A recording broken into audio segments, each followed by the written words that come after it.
Nah, kita sering komplain kan ke mereka, cuma mereka udah nggak ada malu ya. Nah, saudara, orang Yahudi ini ya, Judaism ini kan dipakai tuh Torah Musa itu. Keluaran, Kejadian, Keluaran, Imamat, Bilangan, Ulangan, itu kan 5 Torah Musa atau tanah lah, Ya, itu ambil. dulu Nah, terjemahannya kenapa? disalahin.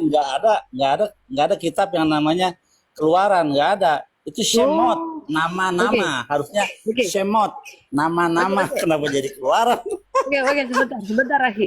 Nah, ini orang Yahudi, saudara, praktisi Judaism ini kok nggak komplain kayak kami tuh loh. Kenapa? Sebabnya apa? Silakan. Dan itu dipakai loh tanah Ya, itu, ya, jadi gini. walaupun ya, kenapa?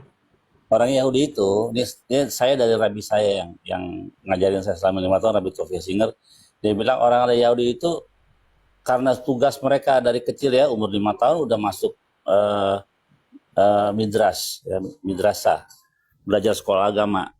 lima Oh, tahun kita belajar madrasah. Akhi, kalau kita madrasah, oh midras. Kalau kami madrasah. midrasah, ya. Nah, Jadi lanjut. masuk mereka di situ 5 tahun belajar tanah, jadi kitab tanah. Baru umur 10 belajar Mishnah, terus sampai umur 18 tahun. Nah, jadi seumur hidup mereka tuh begitu kebanyakan itu yang Yahudi. Nah, kata Rabi orang Yahudi itu nggak peduli sama orang Kristen apa, mereka nggak peduli, mereka tetap melakukan itu. Nah, baru ketika Rabi Tovia itu umur 18, kata dia pertama kali saya masuk ke mall tuh umur 18 pertama kali, karena biasanya pulang balik belajar Torah. Nah, dia baca perjanjian baru, dia apa ini gini. Nah, disitulah dia tergerak untuk meluruskan apa yang diajarkan oleh perjanjian baru, yang dikutip oleh mereka dari Torah, tapi salah mengutip, nggak demikian. Makanya Rabbi Tovia di dalam beberapa kesempatan di dalam podcastnya dia menjelaskan secara jelas lewat teks dan konteks dari ayat yang sesungguhnya. Misalnya Yesaya 7 tentang Immanuel, tidak ada hubungannya Immanuel di dalam kitab Yesaya dengan Immanuel yang di dalam kitab Matius, nggak ada hubungannya gitu. Karena yang ditunggu Tuhan beserta kita itu beserta Ahas dengan penduduk Yerusalem yang urgensinya sedang dikepung oleh dua raja. Tuhan beserta kita, akhirnya benar dua raja itu dihancurkan oleh Raja Tiglat-Pileser ketiga. Tuh, itu dalam kitab raja-raja pengenapannya. Jadi tidak menunggu 700 tahun kemudian dari zaman Yesaya ke zaman Yesus. Nah, seperti itu dijelaskan. Makanya baru sekarang ini ada istilahnya anti misionaris, encounter missionaris, mengencounter para penginjil. Kenapa? Karena mereka sudah kalau kata Rabi, mereka itu seperti kanker yang menjalar kemana-mana. Jadi harus di stop. Caranya dengan apa? Dengan memberi penjelasan yang jelas sesuai teks dan konteks. Makanya di Yerusalem kalau kalian lihat Rabbi Tovia sering ketemu sama penginjil di tengah jalan, dia argumen sama penginjil itu. Begitu. Nah, ada beberapa rabi, Michael Skobach juga demikian. Nah, karena saya adalah rabi muridnya dia, saya merasa punya tugas untuk meluruskan apa yang salah teman-teman Kristen ambil dari kitab kami begitu. Jadi ini pergerakan yang baru saja abad 21 ini oleh karena aksi dan reaksi daripada para penginjil yang seperti kanker di mana-mana. Kita lihat di Monas sudah ada tuh orang-orang bule datang, pakai mikrofon gede-gede gitu kan, terimalah Yesus kalau nggak kau masuk neraka. Nah kayak begitu-begitu harus ada encounter, harus ada yang menghentikannya, tentunya dengan cara yang tidak kasar, tapi dengan cara yang baik, dengan berargumen, dengan berdebat dengan mereka, dengan menjelaskan bahwa tidak demikian adanya seperti pemahaman kalian ketika kalian mengambil dalam kitab Taurat kami gitu.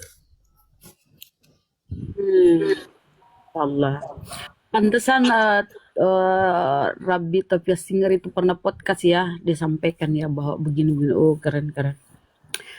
Bahkan pernah ngobrol sama Pak Donditan ya, Akhi. Iya betul betul. Oh.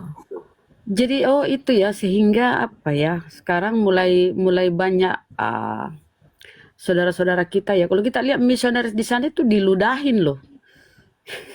Kan mungkin diusir, ditempeleng. Ya itu karena salah salah pertama, mereka tidak menghormati itu tanah daerah itu kan, yang datang di sini kan pendatang semua tuh. Lihat yang orang-orang Korea itu apa itu yang mereka udah tahu orang lagi hari raya, orang hari raya kemenangan ketika mereka menjadi nol dosanya. Ketika habis puasa dosa mereka nol, para Yahudi kembali ke titik nol Fitrah. lagi.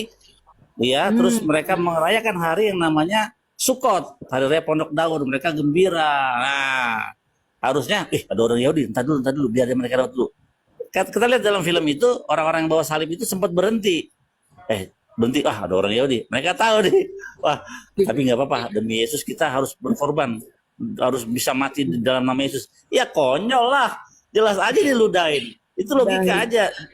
Misalnya nih, kalau ada masjid lu keluaran bubaran Jumat, coba dah lu bawa salib situ kalau nggak diludahin lu. Itu Benar-benar. logika Betul. sederhana. Jadi mereka tidak menghormati tanah suci orang Yahudi di sana. Begitu juga dengan Hmm. perempuan Jepang apa Korea tuh. Pada hari Sabat, dia teriak-teriak pakai mikrofon. Ya, begitulah akhirnya. Jadi mereka dianggap sebagai seperti penyakit kanker ya. Ya Allah. Iya itu kalau aku bisa. Menggerogoti dari dalam gitu ya, memakai kitab orang, menyalahgunakan, menafsir seenaknya, ya kan? Nah inilah ya, jadi mereka memang ini benar loh kawan ya, hidup tergantung kepada orang lain gitu loh, kayak kayak kayak benar loh hidup di pohon, di apa ya, hidup di pohon yang lain gitu loh. Jadi tanpa tanah ini ya, Kristen itu nggak bisa berdiri. Jadi harus ada tanah. Iya. Sekalipun Nah, itu jarak yang berbeda dengan Al-Quran. Al-Quran dia berdiri sendiri dengan iman sendiri, berdiri sendiri dengan betul. apa syariat-syariat halakannya sendiri. Nah, jadi dia bisa independen itu secara logika ya, nggak ngomong masalah doktrin. Nah, kalau kalau Kristen ini bukunya ada Kristen ini bukunya ada dua. Dua-duanya itu bertentangan 180 derajat kalau kita mempelajarinya dengan benar.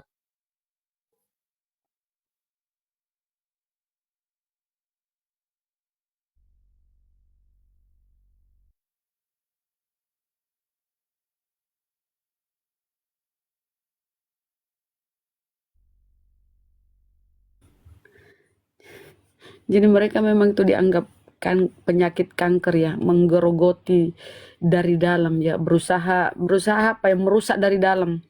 Seperti inilah apa ya, istilah-istilah Al-Qur'an kita ada di Bibelnya ya. Istilah-istilah Al-Qur'an, nama Tuhan kita ada di Bibelnya. Dia diam-diam ingin apa ya, merusak kita itu dari dalam, merusak akidah kita dari dalam. Nah, inilah gunanya gurunda menyampaikan, ustadz-ustadz kita menyampaikan di komal-komal. Inilah gunanya untuk mengkonter para misionaris itu ya, ingin menyesatkan gitu loh. Gurunda aja dah, Bang Handi tidur. Ya apa dong? Bunda Mila ada di bawah request.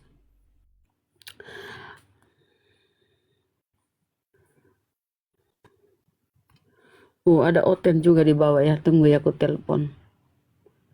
Tunggu aku telepon dulu Gurunda. Beliau jeda lo.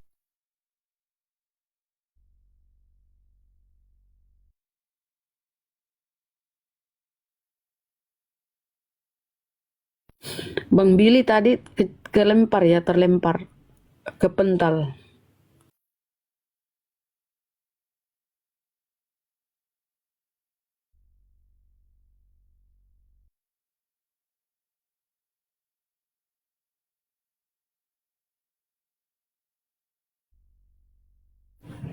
Jadi kita itu apa ya, orang Islam itu independen ya, nggak tergantung. Kalau mereka lucu, mereka mengambil kitab orang, tanah, itu ditempel di Bibelnya, ya dicampur dengan surah-surah Paulus lah, tulisan-tulisan pengarang-pengarang Lukas, Matius, Yohanes, ditempel di situ, dijadikan satu apa ya, bundel ya, kemudian disebut kitab. Nah, padahal di dalam satu buku ini enggak apa ya, nggak sejalan. Artinya nggak bisa ya Bunda ya? Iya, dimatikan sama Gurunda. Oh, nggak bisa Padahal ada kasih naik Bunda. orang. Nggak bisa kasih ada Bunda Mila, ada Oten. Gurunda jeda itu, udah. Apa jaringannya? Atau udah mau ditutup?